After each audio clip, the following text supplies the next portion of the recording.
Today we talk about how can you enable community recommendations notifications on your Reddit app. We're going to figure out this solution or know how you can do that on your app. So all you have to do, you just go above this photo, click on it here. Then it's going to show for you a list like this. Then all you have to do now, just click here on settings. So when you click on it, it's going to take you to this list. And all you have to do now, just click here on account settings here.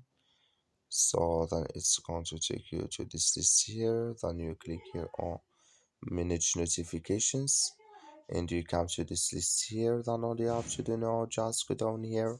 You come here to community recommendations, clicking this sign here. Then like you see this color show for us, that's my community recommendations notifications enable with us now here. That's all you have to do. Thank you for watching. Don't forget to support us by liking and subscribe.